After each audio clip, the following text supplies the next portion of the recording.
Joining me now is Sky News contributor Jo Hildebrand and host Liz Storer. Great to see you. Hello. Thank you so much for joining us. Good. All right, look, we've got to start with this poll, Liz. You know, Labor's out there today patting themselves on the back, thinking, look, we've done a great job. We're doing really well. Have they read the polling? Realistically, Albo's popularity isn't as good as what he thinks. And that's all that matters, right? So the measure, the changes to the tax cuts have proved popular. We knew this through the Essential poll last week, now through Newspoll today. That's not magic. That's not science. I mean, naturally, people like keeping a bit more of their own money, no matter how paltry the sum. But that's not translating to Albanese-Robin Hood. It has not, the two-party preferred hasn't budged since December. But what it also tells you is that they're not necessarily punishing him for being an out-and-out liar, which they now know, and for many it's impacted their bottom line. Those who are over 200K now going, well, thanks for nothing. That's a genuine broken promise that I'm now paying for. It's not cost him. So it hasn't budged. It's not won him the popularity that they were hoping for, but it's not cost him. Well, that's it. And the thing is that the changes are not going to come into effect until July 1. So we're all just sitting ducks waiting for it, Jo. This is the issue. I just do not know what world people are living in if a government sitting on 52% is a bad result.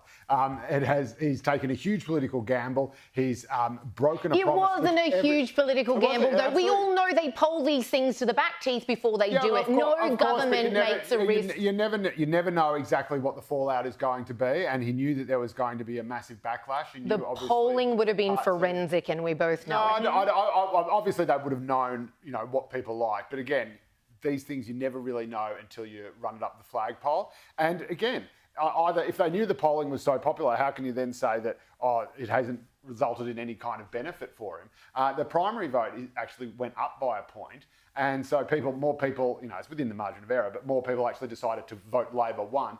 The two-party preferred is 52-48. That is actually higher than it has been in the past. But it hasn't budged. His performance level slumped. Since this move, it hasn't budged. That's right. So people are saying, well, hang on, I don't quite trust him as much as I used to. But people don't really trust politicians at all anyway. And again, I'm one of those people who said, do not break this promise. You've got your credibility riding on it. You've got Labor's sort of credibility as the party of aspirational Australia riding on it. And then once they actually had and they redistributed those taxes and more poorer people, working people, middle people were getting more of a cut, I could not punch a hole in it. I just go, okay, well, that's it. I mean, it's just arithmetic.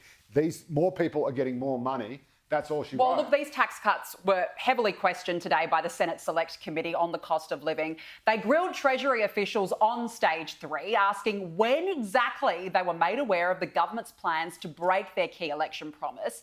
Victorian Liberal Senator Jane Hume took the lead on this. But the first time that Treasury looked at this was after the 11th of December when you were tasked with the job by the Treasury Secretary. Is that right? So we are always looking at these solutions, so I can't emphatically say it was the first time.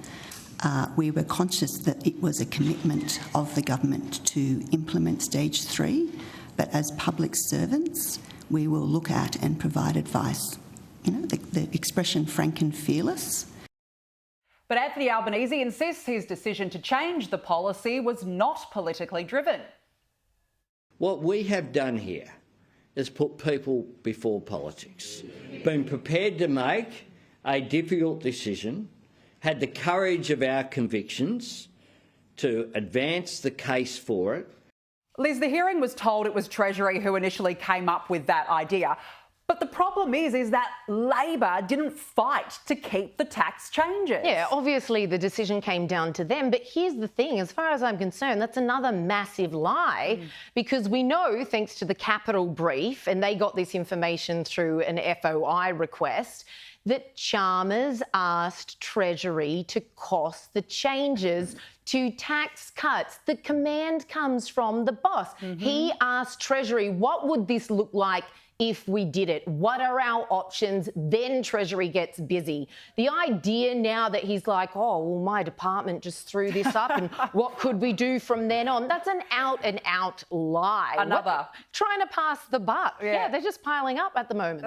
Look, absolutely. And how can Albo come out today and say it wasn't politically motivated? You can't say that Dunkley hasn't played a role role in this? Certainly Dunkley will be. It'll be really interesting to see what happens in Dunkley. And if they don't hold Dunkley, they're in a world of pain. But I think they will. And I think that will be the kind of bellwether. In fact, that's what I'm writing my column about for tomorrow's paper. So spoiler alert. But, that will be the bellwether for the next general election. Yeah. But again, is it politically motivated? Is it economically motivated? Is it motivated by, the well-being and happiness of the Australian people?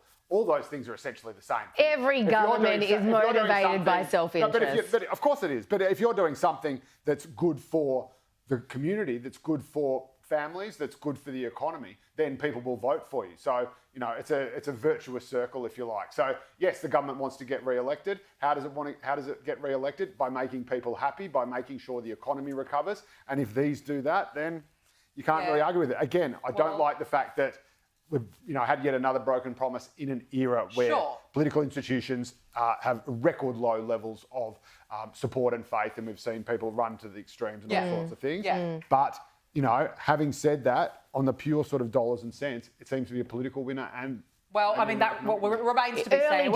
Early days. I mean, still a long time between now and the election. But let's move on, because the Nationals are arguing the stick is better than the carrot when it comes to greedy supermarkets, saying there needs to be some discipline and punishment to force them to lower their prices.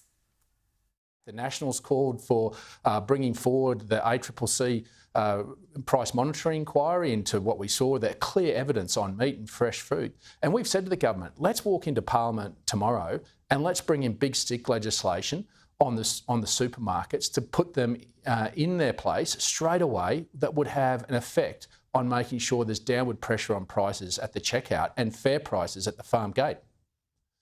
Joe, would big stick legislation work? Yeah, look, I'm not a big fan of command economies. I tried that for about 90 years in this little place called Russia. It didn't work out too well. But I think I am more of a favour, and I've said this publicly and privately to people, but that there should be some kind of prices and wages accord where you actually sit down with business, unions and the government, as Hawke did in the golden age of the Hawke-Keating government, and say, right, inflation's a problem now. You keep saying that that wages are driving inflation higher and you don't want higher wages. Well, if you want to say that, then you should exercise some restraint on prices. And it's particularly salient with supermarkets because unlike a lot of other businesses, they actually thrived during COVID. They made billion-dollar bumper profits all the little guys they were one of the very down. few places that people could still go throughout the entire period. So given that this is a wake of COVID economic crisis, given that they made out like bandits, and given that it's about prices on the supermarket shelves that is at the heart of the cost of living crisis, why not sit down with workers, with government, say, all right, we're going to wear some of the pain, put prices down, spend some of those prices, and people would like supermarkets more. I think so too. I think so. But does government need to be tougher on this, do you think, Liz? I mean, they've already announced an inquiry. Is it going to go far enough? I'm not convinced by this. We've seen this done before. I believe it was actually the Rudd government that did this, got the ACCC. It came to absolutely nothing. But the point is, as a consumer, why do you want to keep giving these flogs your money? Totally. Woolworths posted a $1.6 billion profit just last year. Coles $1.1 billion. They know they're gouging you at the checkout. They don't care. Why would you want to give your money to this massive duopoly that now thinks that they can just run roughshod over you? I keep telling everyone I know, go to farmers markets. Absolutely. Google it. The problem is most people can't afford that. Local. The supermarkets still, because they have those economies of scale and because they can press farmers to sell them stuff cheaper as well, we know that. But it means that their goods are much, much cheaper. And in a cost of living crisis, most people can't afford to go to farmers markets. Well, they're not that much cheaper anymore, Joe. That's the issue. That's why government's thinking, well, we got to step in, otherwise these guys aren't playing fair. Yeah, they're certainly going up. Prices are going up, but you'll find supermarket prices are still much lower than farmers markets, boutiques, even smaller supermarkets. I guarantee I'm obsessed with that. Depends on the market. Depends on I know some pretty good ones. Maybe Dandenong Market, I reckon, would be cheaper than supermarkets. But worth the drive. Worth the drive. Speaking of driving, well, the government now wants to dictate which car you drive under new vehicle efficiency standards. Honestly, Liz, can they just leave us alone when it comes to EVs and renewables? 100%. Let the record show Catherine King has effectively banned the Hilux, the Ford Ranger, the Land Rover. Never forget what Labor did to this country, because this is history in the making right here. And of course, we know it's going to drive car prices up massively, like they're not high enough already and people are suffering. But importantly, it's just going to place more load on a grid that is already not coping. Absolutely. I mean, seriously, are they now telling us what car we need to drive, Joe? Well, look, as someone who identifies as a future Ford Ranger owner, I just love them so much. But I think, again, Liz has sort of touched on the problem here. So what the government thinks is that because Australia doesn't have these emissions tests or these emission regulations that elsewhere does, and we all know the famous one of Volkswagen in California gaming the system by having it run in the middle of a factory because everyone loves driving in a factory. But basically it means that car manufacturers have no real incentive to sell electric cars or a wide range of cheap competitive electric cars here because they can just dump all their gas guzzlers here because we don't have any regulations. So this is what the government's trying to fix. And that's great, good on them or whatever, but it doesn't solve the tyranny of distance. It doesn't solve the fact that, you know, every year, twice a year, in fact, we go to the same caravan park and I guarantee you, my Ford Falcon is the only non-Ranger in the caravan park. It is Ranger Hilux, Ranger Hilux, Ranger Hilux. Everywhere. They're the grunty cars. And they are towing caravans or they're driving themselves. Correct. And if they don't have the power to do that, we don't have the infrastructure as well to support electric vehicles. Period. So why are we setting ourselves up for failure? It's going to be abysmal. Yeah, absolutely. I mean, this is a shocker, really. Let's move on. The Palestinian protest movement is out leftying themselves. Can you believe it? Arguing about whether or not their cause is too white.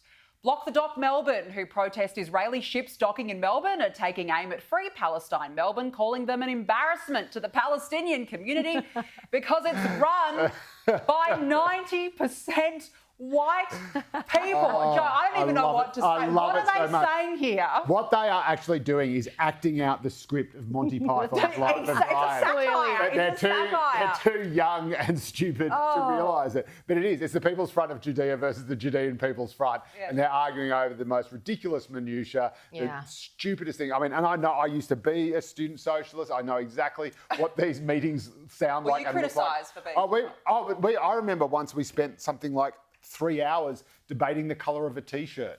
It was all the important things you do. Phenomenal stuff. But again, the left, the extreme left, and these are lunar left, they will always eat themselves. And again, it's a sign, I suppose, of their overprivilege that they can sit down and have these ridiculous kind of esoteric debates about stuff that even in relation to the cause they're supposed to be passionate about doesn't matter at all. And this is the thing, they're going, oh, it's genocide, it's genocide, it's genocide. Well, if it's genocide, maybe you should stop arguing about whether or not someone is too white to be in a particular subfaction of your stupid little inner city movement. Correct. Well, this is why block the dock. What's that? You're a bunch of dock blockers. This is why people stop listening.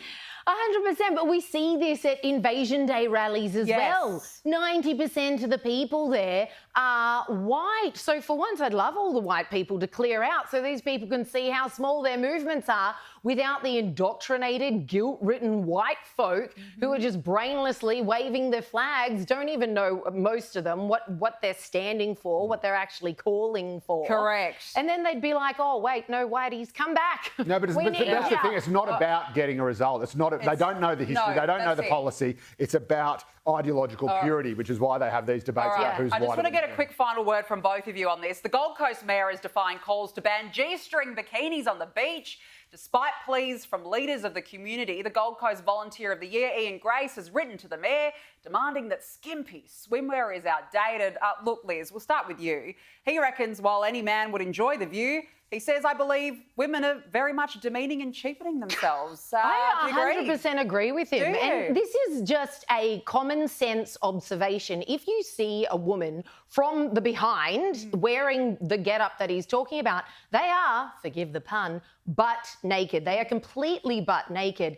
And when I see this generation of beautiful young women doing this, I just think to myself, you have been so lied to. This is not classy. This is not feminine. You have been raised in a porn-saturated culture, a sex saturation of culture. And what we also need to bring this back to is these are public places. We have laws about nudity in public places. We all know full well we can't strip off butt naked in, say, a supermarket or when you're on the train. And these are places that are frequented by families. Yep. And there's plenty of women out there who don't appreciate Oh, that. right, in right. their I don't know if we should husband's go to Joe. face. And their Liz Storer, children. nanny state. Here we Their go. children. Why should we have kids? Oh, come on. Joe, No, seriously, it's do we dare get your view on it? downright Right, nudity. this is a subject that's already got One my word view. from you, Joe. Fine. It's got- Bikinis, the subject has got fine, my but view on this it is already. Not bikinis. right, go on, Joe.